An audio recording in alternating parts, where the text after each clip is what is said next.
La Grainothèque de la médiathèque de Lourdes vous propose aujourd'hui la glycine. Alors c'est parti, c'est tout chaud, c'est Radio Graino. Le nom de glycine vient du grec glykos qui veut dire doux. C'est quelque chose que l'on retrouve par exemple dans le mot glucose et cela se justifie par la bonne odeur apparentée à la vanille que dégage la glycine. Le nom savant c'est Wisteria. Alors c'est en hommage à un monsieur Caspar Wistar, j'ai bien dit Caspar parce que c'est un monsieur qui est d'origine allemande et qui était médecin anatomiste à Philadelphie. Alors les dates de ce monsieur c'est 1761-1818. Cela donne une idée de la date de sa découverte. La glycine fait partie de la famille des fabacées. Les fabacées ce sont les légumineuses auxquelles sont apparentés les haricots, les petits pois, les fèves. C'est une famille qui a été rebaptisée à de nombreuses reprises. On l'a connue sous le nom de légumineuse et autrefois on appelait ça des papillonacées puisque la fleur ressemble à un papillon. Ce sont des sarmenteuses volubiles. Alors volubile, ça veut dire qu'ils s'enroulent sur le support, mais les glycines ne s'enroulent pas toujours dans le même sens. Alors les deux variétés principales que l'on connaît sont la glycine du Japon, Wisteria floribunda, qui s'enroule vers la gauche, et la glycine de Chine, Wisteria sinensis, qui s'enroule vers la droite. Donc, en hiver, quand il n'y a aucune végétation, et que vous ne pouvez pas les distinguer à leur grappe, vous pouvez épater vos amis en leur expliquant à quel type de glycine ils ont affaire. Un petit moyen mnémotechnique qui vaut ce qui vaut. L'enroulement, c'est l'inverse de la politique, c'est-à-dire Chine vers la droite et Japon vers la gauche, vous avez compris. Quand les glycines sont en fleurs, il est nettement plus facile de les reconnaître. Les grappes de la glycine de Chine sont assez compactes et sont en général de ce bleu violacé que l'on connaît bien. Les grappes de la glycine du Japon sont elles très longues, les fleurs sont espacées et les dimensions peuvent aller jusqu'à 1,20 m pour les variétés qui ont les grappes les plus importantes. Le rendu est tout à fait différent. La glycine de Chine donne l'impression d'un gros nuage bleu violacé et parfumé, alors que la glycine du Japon tend plutôt à faire un genre de draperie, très romantique d'ailleurs. C'est très très beau quand c'est en portique. Les deux demandent des supports extrêmement solides. Vous avez certainement vu déjà des grilles tordues par les branches de glycine devenues vieilles. Elles arrivent même à digérer un balcon, c'est assez spectaculaire. Donc c'est quelque chose qui est à prévoir quand on les met en place. Il faut que le support survive à la glycine. Il n'est pas question que le support s'écroule alors que la glycine est encore là. On en connaît des très très vieilles.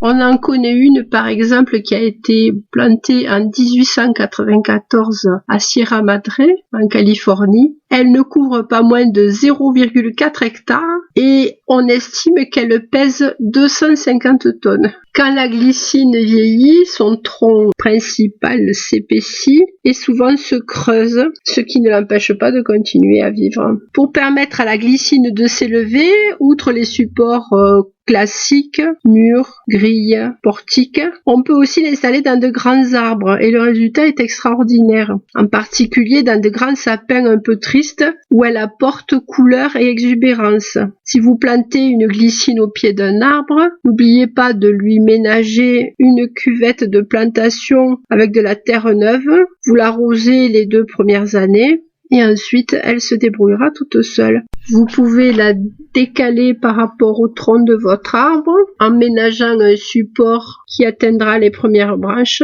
Si elle est décalée par rapport au tronc, d'ailleurs, elle bénéficiera de plus d'eau d'arrosage. Et ne vous privez pas de ce spectacle si vous pouvez vous l'offrir. Si vous voulez acheter une glycine pour l'installer chez vous, achetez-la en fleurs. C'est encore le meilleur moyen d'avoir une idée exacte de la couleur des fleurs et de leur taille. On est souvent déçu par rapport aux étiquettes, sachant en plus que la couleur violette fane au soleil et que les étiquettes, au bout de quelque temps, ne ressemblent plus du tout à la fleur telle que vous l'aurez dans votre jardin. Certaines fleurs présentent des nuances bicolores, c'est le cas souvent chez les glycines du Japon, dont l'étendard, c'est-à-dire la partie dressée de la fleur, peut être d'une couleur différente du reste. Les nuances sont souvent très délicates et encore une raison pour acheter la plante lorsqu'elle sera en fleur. C'est le genre de détail qui est assez mal rendu par les étiquettes. Autre raison pour acheter votre liane en fleur, vous serez garanti que l'année suivante, vous aurez une floraison. J'ai souvent entendu des amis se plaindre d'une glycine achetée en magasin et qui restait désespérément verte, même au bout de plusieurs années de plantation. Alors cela peut s'expliquer par le fait qu'une glycine pour fleurir rapidement doit être greffée. Je vous recommande d'ailleurs à la plantation de veiller à ce que le point de greffe ne soit pas enterré, parce que s'il est enterré, le porte-greffe risque de prendre le pas sur la variété que vous avez choisie.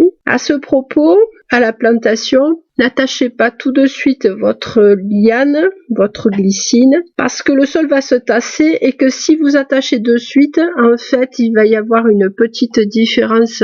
En fait, les liens vont se tendre et vous risquez d'abîmer votre plante. Donc, on plante. On met au fond du trou des gravats, alors ça peut être du gravier, si possible quelque chose de non calcaire. On fait un mélange terre, compost, sable pour que le mélange soit bien drainant. Attention, pas trop de fertilisants parce que la glycine fait partie de la famille des fabacées, donc ce sont des plantes qui gèrent leur azote à partir de l'azote qui est présent dans l'atmosphère.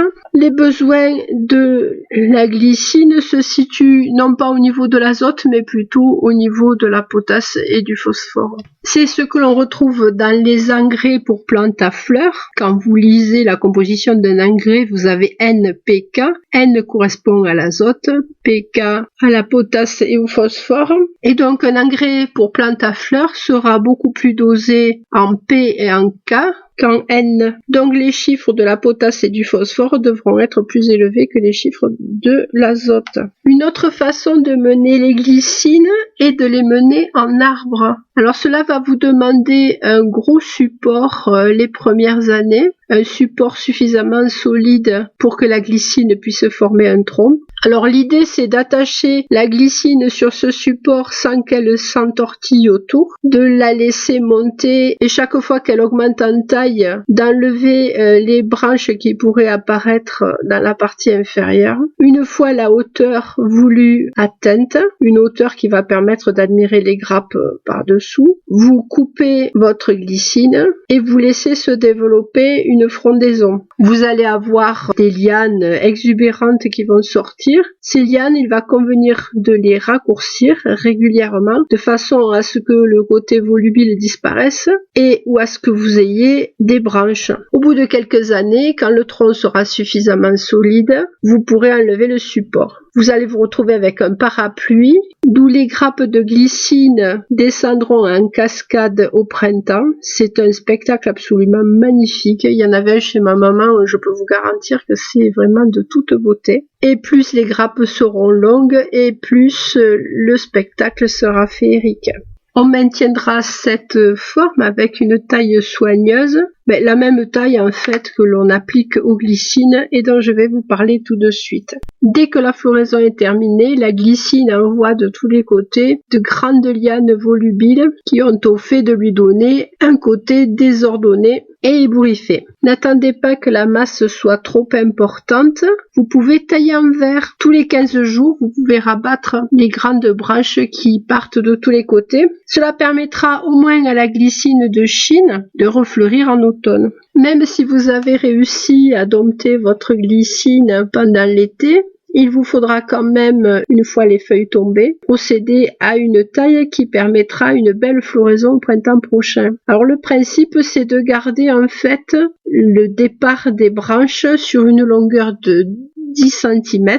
Donc vous allez rabattre les pousses de l'année jusqu'à à peu près 3 bourgeons, et ces bourgeons en fait vont gonfler et au printemps vont donner de belles grappes à fleurs. Ça vous permet de dessiner la silhouette de la glycine et d'empêcher qu'elle atteigne des proportions trop importantes. En effet, une glycine, ça peut monter jusqu'à 10-15 mètres, donc on a quand même tout intérêt à la garder dans des proportions raisonnables. L'avantage de tailler tôt et de maintenir la glycine dans de bonnes proportions, c'est en fait d'empêcher les fleurs de former des gousses. Alors ça peut être amusant de voir les gousses suspendues, c'est pas inesthétique, mais il faut savoir que les gousses ainsi que les graines qu'elles contiennent sont toxiques. Donc si on a des enfants, c'est peut-être une bonne idée de les éliminer. Alors à ce propos, dans la plante, les racines, les branches, les feuilles et les gousses sont toxiques. Mais par contre, ce que l'on sait moins, c'est que l'on peut manger les fleurs.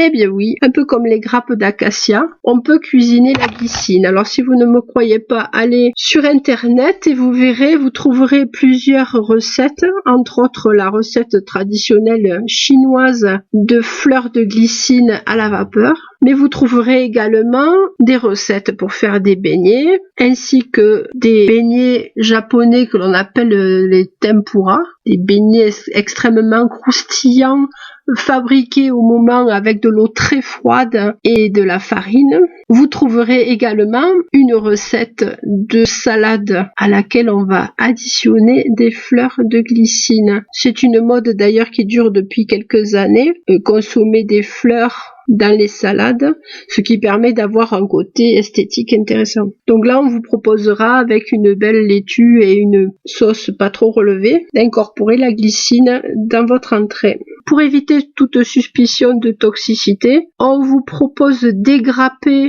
la glycine, c'est-à-dire d'enlever toutes les petites tiges de la grappe et de ne conserver que les fleurs. Je n'ai personnellement pas testé, mais les gens qui ont goûté assurent que c'est bien meilleur encore que l'acacia. Ce qui fait le charme de la glycine, on est bien d'accord, c'est son parfum. Malheureusement, la glycine est ce que l'on appelle en parfumerie une fleur muette, c'est-à-dire que l'on ne peut obtenir d'elle ni essence ni absolu. Donc si on veut retrouver la glycine, il faut se contenter de molécules de synthèse. Alors la glycine est appréciée dans les parfums actuels. On la trouvera par exemple dans des accords fleuris, en mariage avec le lilas et la pivoine, dans un parfum que l'on appelle éclat d'arpège, qui est chez Lanvin, en association avec la rose, la jacinthe et le muguet chez Fleurs de Diva de Ungaro. Mais on peut aussi la marier avec des fruits. Clémentine, pêche et prune sont assemblées à la glycine dans Fleurs de Chine de Tom Ford.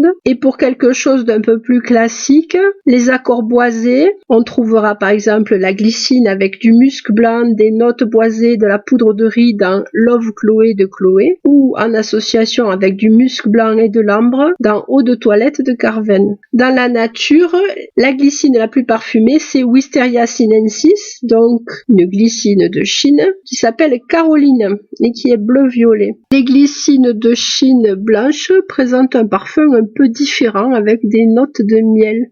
La famille des glycines ne se cantonne pas à la glycine du Japon et à la glycine de Chine. Il existe d'autres glycines un peu plus confidentielles. Alors la glycine soyeuse qu'on appelle Wisteria venusta, dont les feuilles portent un duvet très doux. Alors la Wisteria venusta s'appelle aussi Wisteria brachybotris, ce qui veut dire à grappe courte. Mais bien qu'elle ait des grappes courtes, donc moins spectaculaires que d'autres, on est en présence d'une variété intéressante car son bois est solide, ce qui fait qu'elle peut se passer de support. Et la variété rosea, qui est plus petite, supportera une culture dans un grand conteneur. Une autre variété de glycine, qui est plus tardive que celle que l'on connaît, elle fleurira en mai-juin, c'est la glycine américaine. La glycine américaine s'appelle Wisteria fructescens. Elle ne dépasse pas 5 mètres et elle aussi, elle peut se cultiver dans un grand bac. On trouvera aussi la glycine du Kentucky,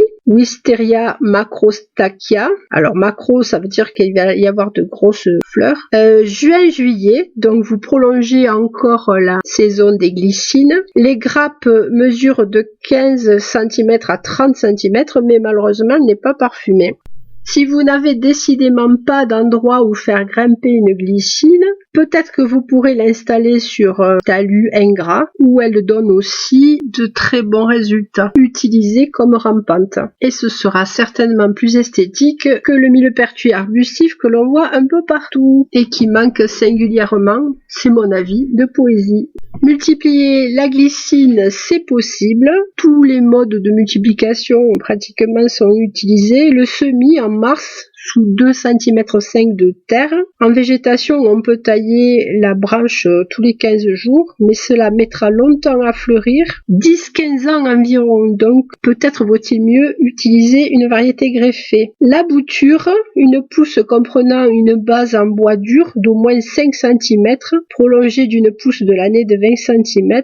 Vous mettrez ça en place en automne, en octobre-novembre, vous enterrerez votre bouture et vous aurez, et normalement l'été suivant, votre bouture sera racinée. On peut aussi utiliser des marcottes, c'est-à-dire bouturer une branche qui est encore attachée au pied mère. Pour cela, vous pouvez procéder en février-mars. Vous allez ameublir la terre à proximité de votre glycine. Vous allez choisir une liane saine. Vous allez inciser dans les parties qui seront enterrées. Alors vous pouvez les inciser, les gratter un peu. Et la partie incisée ou grattée, blessée donc, sera maintenue par une pierre sous la terre. On peut marcotter plusieurs fois la même branche. Cela ressemblera à des ponts successifs, comme un peu dans les images de serpents de mer. Et le sevrage se fera 1 an après l'opération, c'est-à-dire au printemps suivant. Pour les champions de la greffe, c'est février-mars. Greffe à l'anglaise. Peut-être entendrez-vous parler de la glycine tubéreuse, mais on n'est absolument plus dans une glycine, mais on est dans une plante américaine qui s'appelle Apios americana. On appelle ça aussi le haricot patate. Alors pourquoi l'a-t-on baptisé glycine? Eh bien en fait parce que il y a des fleurs d'un rose violacé qui présentent une ressemblance avec les fleurs de glycine. On consomme les petits tubercules plus nutritifs que les patates au bout de 2 ou 3 ans de plantation, donc c'est une vivace. À essayer peut-être si vous en trouvez pour épater vos amis. Mais comme je vous l'ai dit, rien à voir avec l'autre glycine dont toutes les parties, sauf les fleurs, sont toxiques. Voilà, je pense qu'on a fait le tour de la question. Il ne me reste qu'à vous réciter une petite poésie trouvée sur internet et signée Edmond Rostand, le papa de Cyrano de Bergerac. À mon balcon, cette glycine tord ses bras fleuris dans le soir avec le tendre désespoir d'une princesse de Racine. Amis de Radio Gréno, à bientôt!